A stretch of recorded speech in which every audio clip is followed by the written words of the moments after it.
Et moi, j'avais un point de départ, un point d'arrivée.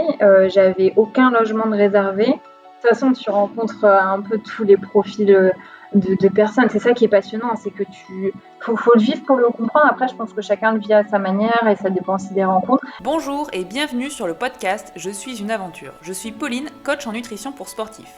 Tous les 15 jours, j'interviewe des sportifs pour échanger avec eux sur l'aventure sportive qui les a le plus marqués. Cyclistes, randonneurs, coureurs, navigateurs et j'en passe. Ici, chaque sportif a son aventure à nous partager. Pour ne louper aucune aventure, abonnez-vous au podcast sur votre plateforme d'écoute préférée. Vous pouvez aussi suivre l'actualité sur les réseaux sociaux, Instagram et Facebook où je suis très active. Vous me retrouvez sous le nom de pauline.soreda. Je vous laisse les liens dans les notes de l'épisode. Pour cet nouvel épisode, j'ai invité Camille, fondatrice du mouvement Wood Trip. Camille est une aventurière dans l'âme, passionnée par le sport en plein air, elle pratique la randonnée, le trail, le VTT et j'en passe. Elle a même fini par quitter Paris pour se rapprocher des montagnes et vivre à Annecy depuis peu. Un changement brutal de vie mais nécessaire. J'aime beaucoup la vision qu'a Camille sur le sport outdoor, qu'elle sait rendre d'ailleurs accessible à tous grâce à son mouvement Wood Trip. Elle a décidé d'ailleurs d'en faire un site internet et un compte Instagram. J'ai même entendu dire qu'un futur podcast s'y préparait. Je vous invite vraiment à la rejoindre sur les réseaux. Dans cet épisode, Camille nous partage sa belle aventure sur le chemin de Compostelle qu'elle a arpenté pendant plusieurs semaines. Je vous mets les liens dans les notes de l'épisode. Je ne vous en dis pas plus et vous laisse écouter mes échanges avec Camille. Bonjour Camille et bienvenue sur le podcast Je suis une aventure. Bonjour. Bienvenue à toi et merci d'avoir répondu à l'appel. Pour commencer, est-ce que tu peux déjà te présenter pour ceux qui ne te connaissent pas, s'il te plaît ? Alors, enchantée. Donc, moi, je suis Camille. Mon nom sur les réseaux sociaux, c'est Cam de Woods. Je bosse comme responsable communication dans une grosse entreprise à Annecy. À côté de ça, j'ai pas mal de projets, on va dire passion, plaisir, comme justement mon compte Instagram et mon blog sur l'outdoor, le bien-être et l'écologie. Et la communauté de passionnés de sport outdoor qui s'appelle Hot Trip, qui a maintenant un site internet dédié, hottrip.fr. Donc voilà, j'ai un profil un petit peu varié. Un petit peu touche à tout. Ouais, c'est ça, c'est clair. Parfois on s'y perd un petit peu, mais bon, moi je m'y retrouve. Et j'ai lancé mon bouquin, j'ai publié mon bouquin l'année dernière sur mon chemin de Compostelle. Et là, il a été republié cette année. C'était pas la très très bonne année, mais bon. Oui, effectivement. Tant pis. Alors, je pense que de toute façon cette année, ça a été un mauvais timing pour un peu tout le monde. Chez l'éditeur Talent Édition. D'accord, ok. Donc, t'as pas de sport en prédilection ? Est-ce que t'as un sport en prédilection et d'autres qui tournent autour ? Ça se passe comment ? Ouais, c'est un peu ça. Je suis un peu la cible, on va dire, outdoor enthousiaste. C'est la cible Hot Trip, justement. Je vais avoir un ou deux sports de prédilection qui sont personnellement la randonnée et le trail. C'est vraiment voilà les sports que j'ai pratiqués, si possible l'année, parce que bon, à Annecy, on peut pas non plus, selon les conditions, faire ça tout le temps. C'est vraiment mes sports passion. Et après, je suis encore une fois un peu touche à tout. Je vais aimer le kayak, le paddle. J'adorais le kayak quand j'étais gamine, mais aussi le ski de fond. Bon, par contre, j'ai le vertige, donc tout ce qui est parapente, non. Mais voilà, je suis assez diversifiée. Et si je dois résumer, ce que j'aime, c'est juste être dehors, m'évader, voilà. L'aventure, quoi. L'aventure, ouais, l'aventure. Dis-moi Camille, est-ce que tu peux nous dire donc de quelle aventure tu souhaites nous parler ? Alors, je pense que je vais parler de mon chemin de Compostelle, si ça te va. Moi, elle m'intéresse en plus énormément parce que, comme je t'avais dit, j'aimerais bien la faire d'ici peu. Mais bon, on verra ça avec tout ce qui se passe, on verra quand ça sera possible. Mais Ouais. donc, dis-moi, tu as fait ça quand ? Alors, j'ai fait ça en 2018. Je suis partie fin mai, donc mai, juin, et je suis rentrée début juillet 2018. Donc, tu l'as fait en entier, on est d'accord, d'une seule traite. Alors, en entier, oui. Alors, en entier, normalement, on va dire que traditionnellement, tu es censé claquer la porte de chez toi et rejoindre donc Saint-Jacques-de-Compostelle. Donc oui, moi j'estime que je l'ai fait en entier parce que j'y ai passé à peu près 38-39 jours. Donc c'est déjà un gros chemin. Je suis partie de Bayonne. Voilà, c'est quand même un gros pèlerinage. Mais les puristes diront qu'en entier, c'est tu pars de chez toi. Et tu l'as fait toute seule du coup Ouais, ouais, bah du coup, alors bon, ça a été, en plus c'est une organisation hein, quand tu pars. Moi à la base j'étais donc en CDI dans une entreprise à Paris. Au début, j'étais un petit peu optimiste, je voulais négocier 2 mois de congé. Et en plus, je voulais négocier donc mai-juin. Il m'avait dit hop, hop, hop, Mhm. ok, tu vas On partir, se mais pas deux calme. mois. T'es mignonne, mais pas 2 mois. Tu partiras un peu moins et puis tu partiras pendant les vacances scolaires. Donc ça m'arrangeait pas du tout parce que moi, je voulais Mhm. partir un peu en décalé avant qu'il y ait trop de monde. Bah oui, effectivement. Bah, et du coup, au final, il s'avère que cette entreprise, je l'ai quittée début, mi-mai, que je recommençais un nouveau boulot au début juillet et que j'ai donc pu m'organiser pour partir sur la période que je préférais, donc mai-juin. Voilà, donc sur l'organisation, alors en fait, alors moi je suis quelqu'un de très carré, normalement très un peu psychotique. Je prévoyais d'être très organisée, sauf que je prévoyais d'être très organisée pour juillet-août, donc ça me Mhm. laissait le temps. Tu vois, en termes de matériel, de Bah ouais, préparation complètement. de l'aventure et Mhm. tout. Bah, sauf qu'en fait, comme tout s'est un peu, tu vois, Ça trouver un s'est nouvel job, accéléré, ouais, donc etc. Ah ouais, bah, début mai, j'étais pas du tout organisée en fait. J'avais pas de chaussures, j'avais rien. Et même le parcours, en fait, comme je réduisais, enfin, je changeais complètement le nombre de jours, euh, la date, etc. Bah, rien n'était fait. ouais, rien n'était prévu comme tu l'avais prévu à la base surtout. Ah non, mais complètement, complètement à l'arrache. Alors moi, en plus, bah, je devais plus gérer déjà la transition entre ancien boulot, préparation Mhm. du début boulot, lâcher mon appart un certain temps, etc., etc. Ça t'a inquiété ça juste enfin tu t'es dit ben finalement je vais pas partir, ça va être trop juste ou tu t'es Non, dit non, bah non, non. par contre, je voulais partir. Enfin, Ouais, coûte que coûte de c'était, toute façon tu ouais. partais, que ça soit organisé ou pas. En fait, je voulais partir, j'étais un peu en pilote automatique, je pars, enfin, c'était hors de question de ne pas partir.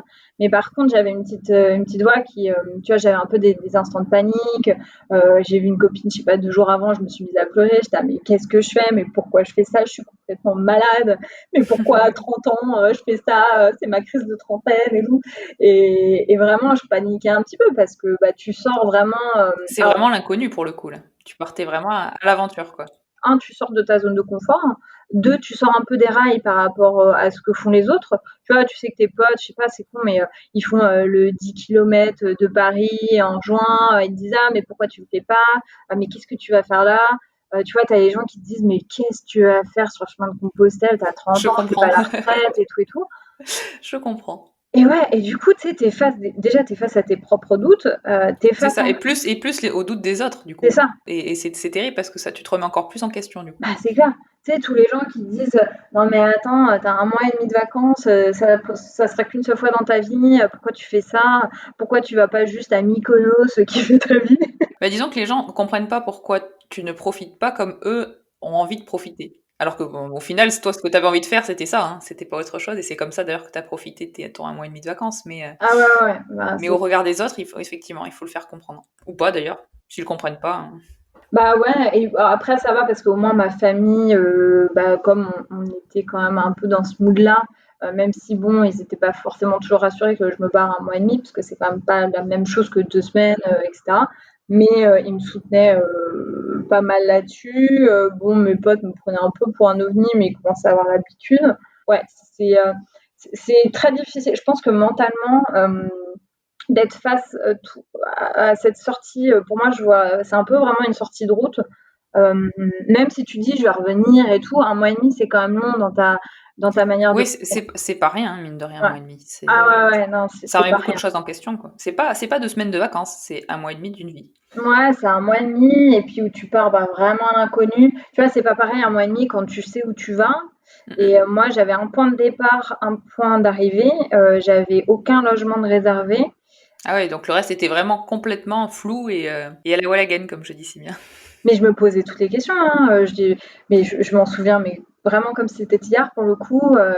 J'ai appelé ma mère, j'étais: «Ah mais, imagine, je passe un mois et demi toute seule, je rencontre personne, je vais devenir dingue, mais je vais devenir ouf, j'espère que je rencontrerai des potes quand même parce que là, ça va pas être possible, un mois et demi et puis imagine si ça et puis Ouais, bah, tu as tous les pires scénarios qui t'arrivent, en fait, au final. ah ouais, ah ouais, ouais, non vraiment, et en fait, je trouve que c'est un peu comme le bac, tu vois, tu te fais beaucoup, beaucoup de trucs, dans ta tête, dans le cerveau Et moi, j'avais qu'une hâte, et j'étais bon, ok, tu vois, j'avais hâte d'être devant ma copie et de me dire, Ouais, voilà, c'est ça. Et ben là, maintenant, on part et puis au ouais, feeling, quoi. c'est ça. Et puis tu verras bien, et puis tu t'ajusteras, et puis bah s'il y a un souci. Puis après, il faut dire aussi les choses, c'est que Compostelle, voilà, c'était un départ en France puis en Espagne. Tu croises quand même beaucoup de lieux civilisés avec, je sais pas, des pharmacies, des choses comme ça. Donc c'est pas non plus la même aventure que si tu pars à l'autre bout du Pérou, de l'Antarctique. Oui, voilà, t'es pas en plein milieu du désert non plus. Ouais, Voilà, complètement. moi j'étais vraiment au border sur certains trucs en termes de gestion, notamment de la pharmacie, même Mhm. des fringues et tout, parce que je m'étais préparée très très en retard. Bon, voilà, au pire, si tu oublies, je sais pas, tu oublies ton kawaii, tu te retrouves en Espagne, tu essayes de trouver un décat ou quelque chose et puis tu te démerdes. Oui, de toute façon, tu trouves toujours des solutions. Donc du coup, tu es parti un petit peu à l'arrache, quoi. Comment tu t'avais, comment t'avais un petit peu organisé ça? Au moins ta première semaine, c'était les logements, c'était au compte-gouttes. La première semaine, tu veux dire le premier soir? Ouais, le premier soir, rien que ça déjà. Alors en fait, moi j'ai mon billet de train aller et j'avais mon billet d'avion retour, il me semble. C'était les deux seules choses concrètes que j'avais. Pour le coup, t'avais vraiment une chute d'arrivée. Fallait pas te louper non plus sur la date de l'arrivée, quoi. Non, alors j'avais prévu entre guillemets à peu près large. En fait, j'avais prévu, si tu veux, pour arriver à Saint-Jacques-de-Compostelle, puis après aller à Fisterra, qui est dans la continuité, qui Mhm. est à ouais, 3-4 jours de marche selon les étapes. Donc, en soi, si jamais j'avais un problème, je sais pas si je me blessais ou autre, j'aurais pas été jusqu'à Fisterra, je me serais arrêtée à Saint-Jacques-de-Compostelle et je serais partie directement. C'était le scénario Ok. un peu catastrophe, mais ça me permettait d'avoir 4-5 jours de battement, euh, Mhm. sachant qu'au pire, voilà, hein, t'as des bus, enfin, t'es dans la civilisation, donc Oui, c'est ça. Tu trouves toujours une solution. voilà, au pire. Mais c'est vrai que je recalculais quand même un peu parfois mes étapes en me disant, tu vois, tu peux pas passer 3 jours en mode shopping non plus, quoi. Mhm. Et faut quand même être à peu près carré. Parce que moi, je l'ai prévu comme ça et que j'avais pas non plus 3 mois de vacances. Hein, mais tu as des retraités, ils partent et ils n'ont pas de notion de retour. Tu as des gens qui sont Oui, oui, sur le chemin complètement. pendant 8 mois. Tu en as d'autres qui sont sur le chemin depuis un an. Et puis tu en as d'autres qui sont complètement accros et qui sont limite incapables de revenir à la vie réelle. J'ai l'impression que tu les as rencontrés, ces gens-là. De toute façon, tu rencontres un peu tous les profils de personnes. C'est ça qui est passionnant, c'est que tu lis des liens très très rapidement. Tu Et, dois avoir une richesse humaine ah ouais, pendant un mois et demi. Enfin, ça doit être, j'imagine, moi qui suis pas partie énormément et jamais sur une aussi longue période, mais déjà le peu que je pars à chaque fois, c'est ultra humain en fait comme aventure. ouais, ah ouais, ouais. Et puis en fait, tout le monde a un peu dépouillé entre guillemets parce que il y a quand même, tu vois, tu vois bien celui qui a, je sais pas, la veste millet à 400 balles et celui qui a pris son vieux truc à l'âge. Donc, tu vois, dire que t'as zéro tenue, c'est quand même un petit peu faux parce que tout le monde n'a pas le même niveau Mm, d'équipement. mm. Mais globalement, quand même, tout le monde est avec ses chaussures mouillées parce qu'il a plu, son sac à dos. Tout le monde est en train de farfouiller le soir pour chercher ses trucs, d'essayer de sécher ses petites culottes. Tout le monde a un esprit aussi un petit peu particulier parce que quand tu vas Ben, tout sur le le monde est dans chemin le de même bateau, Compostelle, mine de rien. ouais, voilà, tout le monde est dans le même bateau face aux éléments, face ben, au logement. Un peu tout le monde a ce même objectif et je pense des choses un peu à régler plus ou moins consciemment ou inconsciemment, mais tu as beaucoup d'histoires de vie. Tu vois, j'ai croisé une dame, une nana voilà, qui avait des problèmes de drogue, j'en ai une autre qui était anorexique, tu en as plein qui sont en pleine transition, en plein changement de vie. Bon, tu as aussi beaucoup de retraités, tu vois, qui font ça, parce que voilà, ça, c'est un kiff, et que c'est aussi un bon moyen de remettre parfois les compteurs à zéro. Chacun a un peu son histoire et en fait les gens là où tu vois il y a certains, je sais pas, il y a tes potes, il y en a certains que tu connais pas forcément très bien ou tu connais pas, je sais pas, Mhm. leur dark secret et tout.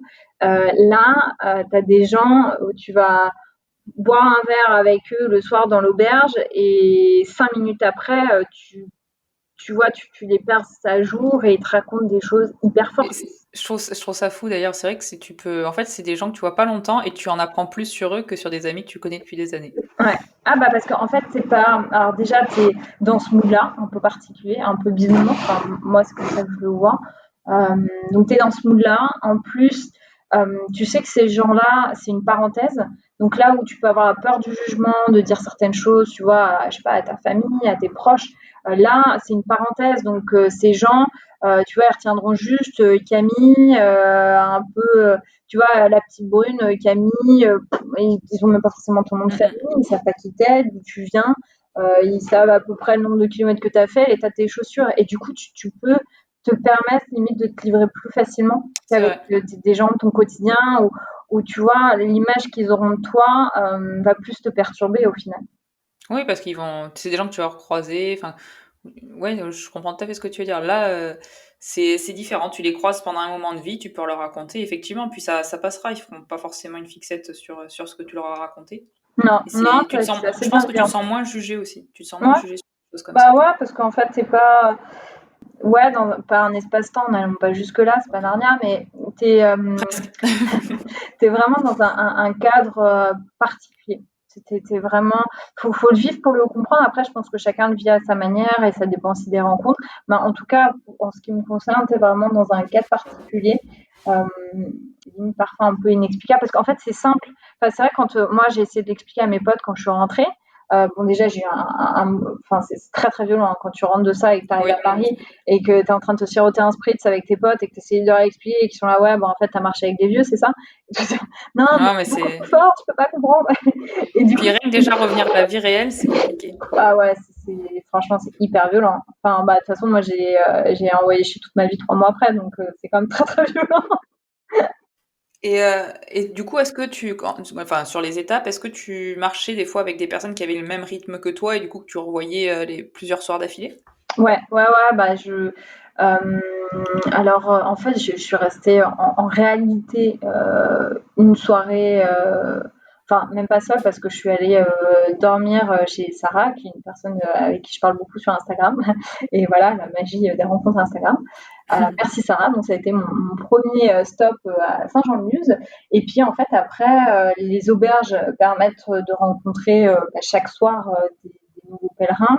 Euh, et puis après, tu pars en fait le matin, soit tu te greffes à un groupe un peu naturellement, voilà, parce que vous partez en même temps ou parce que bah, ça fait 5 jours que voilà, vous vivez l'aventure ensemble. Soit moi j'aimais bien. En fait, j'ai eu vraiment aussi un déclic, un changement. Au début, je vivais très très mal la solitude et après, j'étais plutôt à la recherche. Au début, tu vois, j'étais des copains, je vais marcher Ouais, il avec fallait eux, je toujours veux être pas être avec tout du seul. monde. Voilà, je voulais vraiment être avec du monde, plus parce que je pense que j'avais aussi beaucoup de mal à me retrouver seule avec moi-même. Et puis après, j'étais plutôt là, bon écoute, c'est bon, on a parlé 1 h 30, 2 heures, maintenant j'aimerais bien faire mon chemin toute seule. Je ne disais pas comme ça, hein. Ouais, ouais, non, mais je comprends ce que tu veux dire. Il y a un moment, tu voulais te retrouver bah, avec toi, quoi. Ouais, c'est Pas ça. forcément. Tu es plus dans l'immersion avec toi-même. Donc ouais, j'ai rencontré, si je dois vraiment résumer grossièrement, les presque 2 premières semaines, j'étais beaucoup avec ma maman du Camino, qui s'appelle Josiane. Voilà, c'est une femme que j'ai rencontrée le deuxième soir avec qui je m'entendais hyper bien. Enfin, franchement, on s'est tellement marré. Et en fait, après, bah, je m'organisais aussi. On faisait pas forcément, on faisait très peu souvent les étapes ensemble, mais par contre, on se retrouvait bah, dans les mêmes auberges. Mhm. Donc une étape en moyenne, je sais pas, ça dure à peu près toute la matinée, voire un peu plus longtemps quand c'est des étapes plus longues. Et on se retrouvait, je sais pas, en début d'après, milieu d'après, dans les mêmes auberges. Donc là, je me suis un petit peu calée aussi. Enfin, tu vois, parfois j'ai raccourci alors que j'étais en jambes, mais je me suis dit, bon, ok, je m'arrête là parce que Ouais, je pour l'avais rester déjà avec. fait. Ouais, pour rester avec elle. Elle, pareil, tu vois, il y a un moment, j'étais blessée. Bah, elle a fait l'étape avec moi. On a fait que 15 kilomètres parce que j'étais blessée. Donc ça, c'était vraiment la première partie de mon aventure qui était sur le Camino del Norte. Et après, je suis partie. Donc elle a arrêté. Elle a arrêté parce que bah, il pleuvait beaucoup. Il pleuvait vraiment beaucoup et franchement, ça, c'est psychologiquement, c'est très très Ouais, c'est dur. très dur. Ah ouais, non, mais c'est l'enfer parce que en fait, tu vois, c'est marrant 1 ou 2 jours et puis petit à petit, toutes tes fringues sont mouillées. Il y a rien qui C'est sèche ça. parce que c'est les auberges sont humides. Donc Mhm. impossible de faire sécher quoi que ce soit. Tu as le bruit de la pluie, mais moi ça me rendait folle des fois. Tu as le bruit de la pluie tonitruant là sur ton auberge et tu regardes dehors et tu as demain matin, j'espère qu'il va pas pleuvoir. Tu te lèves le matin, tu vois qu'il pleut, tes chaussures elles sont toujours mouillées. Tu pars, mais il pleut comme pas possible, tu as de la boue. Enfin, moi je me suis déjà pété la gueule parce que c'était bleu, tu étais en montée, tu as ton sac et tout, et tu as un rideau de pluie. Et il y a un moment où tu te dis quand même, mais qu'est-ce que je fous là quoi. Enfin, Ouais, et ça doit être ultra fatigant. Enfin, ah ouais, c'est épuisant. puis tu Le temps en était épuisant. profites pas quoi, tu vois le paysage, tu vois, bah ça devrait être sympa en temps réel, mais là c'est Ouais. je vois rien. tu t'arrêtes pas, même pour faire des pauses, tu t'arrêtes pas. Moi, j'ai fait un peu une hypo à un moment parce que j'étais pas bien du tout. Tu profites pas. Et ça, au bout d'un moment, Josiane, elle a arrêté du coup en plein milieu parce que elle râle plus. Et du coup, de toute façon, moi, j'ai bifurqué sur un autre camino qui s'appelle le Camino Primitivo. Et là, j'ai rencontré un groupe complètement différent, plutôt jeune, très hétéroclite. J'étais la seule française. Tu vois, on D'accord. avait des Philippins, une Croate, un Anglais, Excellent. un mec qui venait du Venezuela, un autre de Fuerte. Enfin, tu vois, vraiment très, très hétéroclite. Ils se foutaient bien de moi parce que j'ai un accent français, hein, comme tous les Français. Et en plus, j'ai un peu ce décalage où j'ai eu deux parties d'aventure bien distinctes. Et ouais, c'était génial. C'était vraiment ouf. T'as gardé beaucoup de contacts encore avec les personnes que t'as rencontrées là-bas? Ouais, Josiane, on se parle beaucoup. En plus, on est finalement, bah là, vu que j'ai changé de vie, j'habite pas si loin de ça qu'elle. Le groupe de primitifs, comme je les appelle, ouais, on a gardé contact. Après, c'est C'est pas du super ça. contact quotidien parce que chacun a sa Oui, vie. mais c'est ça, mais il y a quand même quelque chose qui s'est créé entre vous et voilà, et de Ouais, garder le lien, je trouve ça beau.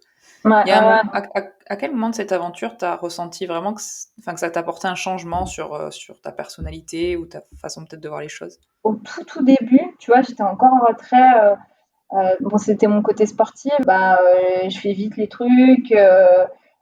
Tu vois, un peu l'aspect sportif. J'ai fait vite Mhm. mon truc, j'ai fait 26 kilomètres. Puis voilà, je suis arrivée vite.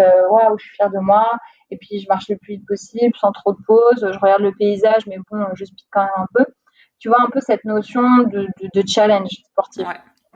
Il y avait ça. Et puis, le fait que, tu vois, dans ma tête, je me disais quand même, ok, bon, là, ça fait une semaine, c'est bien gentil, mais putain, il me reste encore plein de jours. Est-ce que je vais. Enfin, tu vois, psychologiquement, quand tu as l'habitude de faire une semaine ou 2 semaines, là, tu te dis, ouais. Et en plus, comme tu as beaucoup de gens que tu rencontres qui font une semaine, 2 semaines, et du coup, avec qui tu partages un certain temps, tu vois, j'avais un petit crush Mm. pour un Anglais. Lui, il se barrait 2 jours après, par exemple. Puis, tu sais, le fait de voir les gens revenir à la vie réelle, et toi, tu Ouais. fais, bah, moi, j'ai Toi, tu restes sur le encore chemin, plus quoi. d'un mois. Donc, il y avait un peu cette première partie-là où, tu vois, encore une fois, tu te mets un peu dans le mood. Physiquement aussi, hein, ton corps évolue et tu vois, tu as les douleurs du sac, tu as un peu toutes ces douleurs-là. Et puis, il y a une transition où tu vis, enfin, moi personnellement en tout cas, où j'ai passé, enfin, où c'est vraiment devenu un peu, entre guillemets, mon mode de vie où tu vois, j'étais plus en mode allez, go, go, go, j'y vais, je faisais des pauses, ah, c'est joli ce paysage, ah, je vais rester un peu plus de temps. Ouais, il y a un moment où t'as lâché prise, en fait. Ouais, voilà, j'ai lâché prise, j'étais plus en mode presque un peu méditation, j'aimais bien rester toute seule.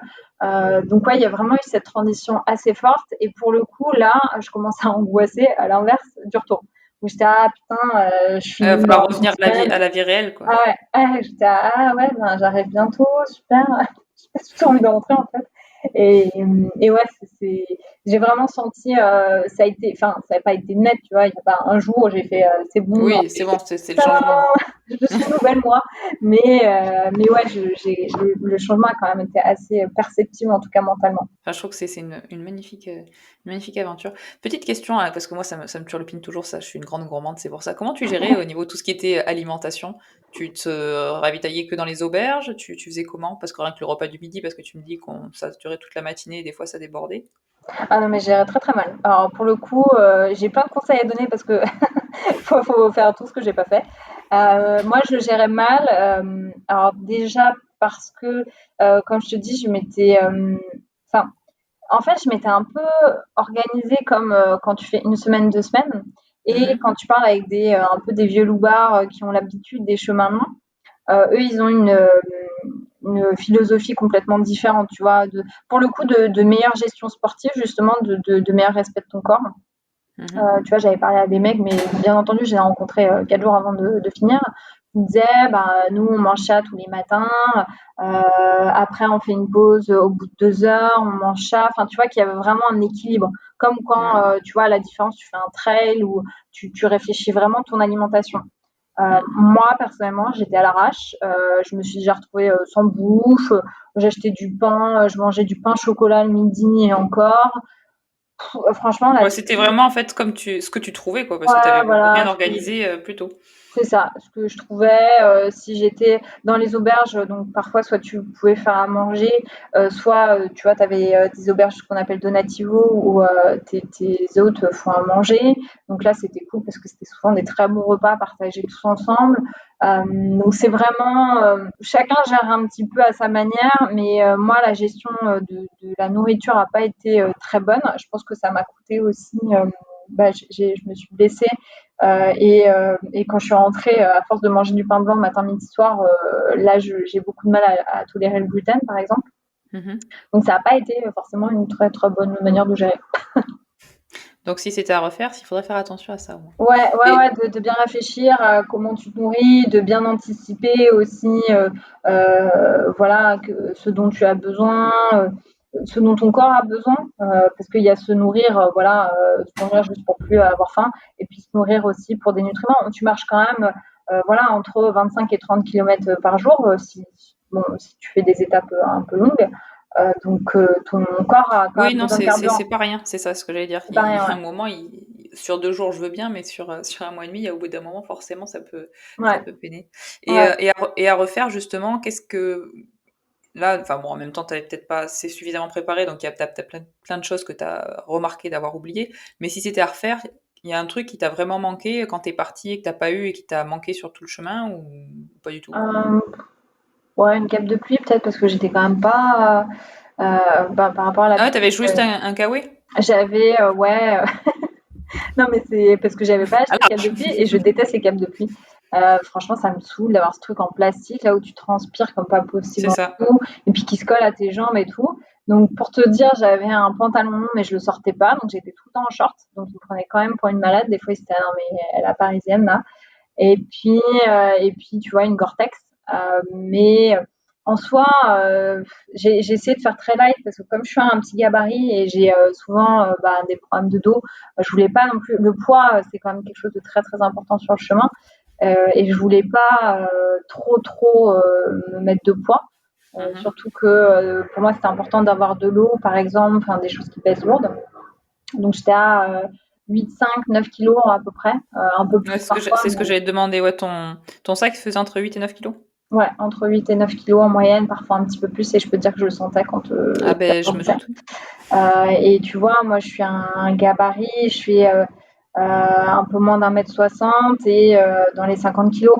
Donc, je peux pas non plus, c'est un peu, entre guillemets, la grande injustice, c'est que selon ton gabarit, tu peux pas non plus trop te surcharger, quoi. Ah ouais, ben oui, il faut tout optimiser. Ça va vite, franchement, moi, j'ai pas pris mon sèche-cheveux hein, dans mon sac, et mon Non, sac mais est... le moindre chose, ça va très vite. Ouais. Rien que déjà, à niveau bouffe et avec l'eau, ça prend une place et un poids terrible. Une fois que tu as fait cette aventure, qu'est-ce que t'en as... Bon, retour à Paris, dur, j'imagine. Oh, très violent.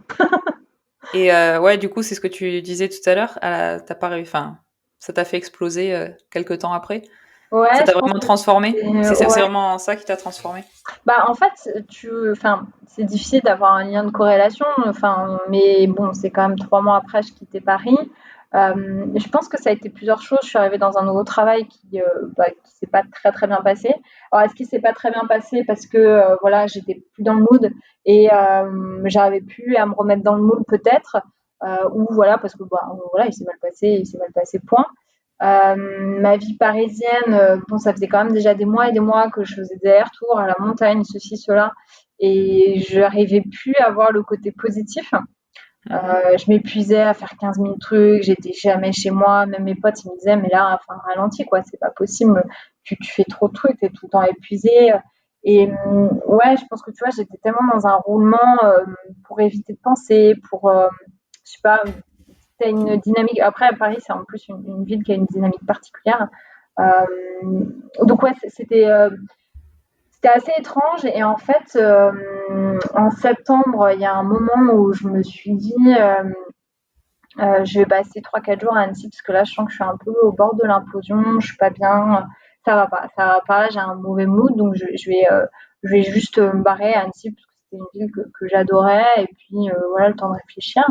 Ma mère m'a rejoint et tu vois, je lui parlais beaucoup. Je disais, mais je comprends Mhm. pas, ça va pas, mais Enfin, j'ai un CDI, je suis bien payée, je suis jeune, j'ai un appartement juste à côté de la cyber. T'avais la vie que tout le monde voulait avoir et toi pourtant tu Mais n'étais c'est pas ça. heureuse. Tu sais, j'avais le package, quoi. Quand tu sors d'école de co, on me dit, bah voilà, c'est le package, c'est C'est ce que tu ça. dois viser. Ouais, non, mais complètement. Et j'étais là, j'ai la santé. Et en plus, j'avais beaucoup, beaucoup de culpabilité de me dire, tu vois, j'ai fait de l'humanitaire, je suis allée au Sénégal, je suis allée en Inde. Donc, je sais ce que c'est qu'une vie vraiment pas facile. Mhm. Et moi, j'avais beaucoup de culpabilité en me disant, mais attends, mais meuf, arrête de pleurnicher sur ta vie, là, c'est pas possible. Sois heureuse. Enfin, vraiment, j'avais un peu cette intransigeance envers moi-même en me disant, mais là, il y a un moment, faut que tu arrêtes d'être toujours à la recherche d'autre chose. Euh, ça va pas. Et vraiment, je suis revenue par contre fin septembre. Voilà, je suis revenue sur Paris et je me suis dit, donc après avoir passé 3-4 jours à Annecy, en me disant, ok, c'est bon, je me remets sur les rails, allez tout sourire, bon CDI, bonne parisienne, allez go. Et 3 jours Non. après, j'ai une réunion avec mon boss et j'ai pété un plomb et je fais ok, je pense que ça va pas être possible, je me casse. Donc, Non, mais je pense que des fois, on se fait un schéma de la vie parfaite, mais je suis pas sûre qu'on soit tous faits pour ce schéma-là. non, et puis je pense que ton inconscient, alors pour le mien, pour le coup, mon inconscient en 2018 a été quand même plutôt pas mal. Je sais pas, il a un peu pris les commandes. Je pense que mon inconscient avait intériorisé mieux que mon conscient d'une certaine manière. Mhm. Euh, voilà, le fait que bah, le chemin de Compostelle, ça t'apprend des choses, ça t'apprend que tu peux te démerder aussi. C'est ça, tu sais être autonome et Voilà, tu tu sais sais te vivre pour toi. démerder, tu pourras Mm. te débrouiller, quoi que ce soit, tu es une grande fille. Et ça, tu vois, moi qui ai très très peu de confiance en moi, déjà, ça a été assez important de me dire, hey, c'est bon, Camille, tu as 29 ans, tu vas y arriver dans la vie, hein, des stress. Donc ça, c'était assez important et je pense que j'ai intériorisé, tu vois, j'ai beaucoup réfléchi, ça fait 2 ans maintenant, donc j'ai beaucoup réfléchi à ce qui s'est passé dans ma tête. Et ça, c'était intériorisé. Et ça, et aussi le fait de me dire, est-ce que tu as besoin de tout ça? Parce que sur Compostelle, donc je te dis, tu as à peu près, je sais pas, au maximum 10, 15 kilos pour certains. Tu as le minimum de fringues, tu enlèves tout, entre guillemets, le Tu enlèves surplus tout le superficiel et pourtant tu restes quand même très heureuse. et tu kiffes ta vie, mais comme jamais. C'est C'est ça ça. le truc, c'est que tu Mm. kiffes 10 fois plus en n'ayant rien et en galérant à reporter le même t-shirt qui pue la transpi que, Mais tu t'en fous. mais tu t'en fous que, tu vois, à mener une vie un peu toujours dans le paraître, parce que c'est quand même beaucoup ça, notre société de Ah, mais consommation. oui. Et en fait, ouais, t'es 10 fois plus heureux. Dis-moi Camille, j'ai deux petites questions pour finir. Est-ce que déjà tu as un sportif ou une sportive qui t'inspire plus ou moins au quotidien, quelqu'un qui te fait briller les yeux? Un sportif ou une sportive qui me fait briller les yeux, bah, mon mec. Ah, il va plus se sentir. Mais non, après, tu vois, on connaît tous des athlètes, des sportifs Mm. pro, des ceci, des cela, qui sont plus ou moins engagés. Bref, mais moi, je trouve que c'est aussi important de mettre en avant les sportifs de la vraie vie. Euh, C'est ça. Bah, si je prends l'exemple de mon compagnon, bah voilà, c'est un bon sportif, il fait pas mal de triathlon. Et en même temps, tu vois, il a la vie de monsieur tout le monde, quoi. Il gère une entreprise, il Et a de réussir géré, à faire les deux, quoi. Enfin, tu sais voilà, qu'on... de réussir à avoir 15 vies. Je pense qu'on idéalise aussi beaucoup la vie des athlètes professionnels, qui est très dure parce que bah, voilà, ils font aussi beaucoup, beaucoup d'entraînement. Mais toute la vie de monsieur tout le monde qui doit gérer 15 choses et gérer son entraînement après des journées de 10 heures, etc., etc., bah, c'est important. Je pense que c'est quand même important de mettre en avant. Et est-ce que tu aurais justement un sportif ou une sportive amateur hein, qui t'aimerait goûter leur aventure, tout simplement? Quelle grosse aventure m'a marqué ces derniers temps? Bah, je dirais Antoine, Antoine qui a fait le PCT en même temps que moi enfin, lorsque j'étais sur le chemin de Compostelle, il était sur le PCT, donc qui est un gros trek aux States, assez différente parce que Compostelle devient presque un peu mainstream, même si j'aime pas dire ça comme ça, mais est un peu plus connu comme Mhm. type d'aventure, surtout nous en France. Le PCT, lui, est un petit peu moins connu. Bon, bah écoute, je te remercie beaucoup, c'est très gentil.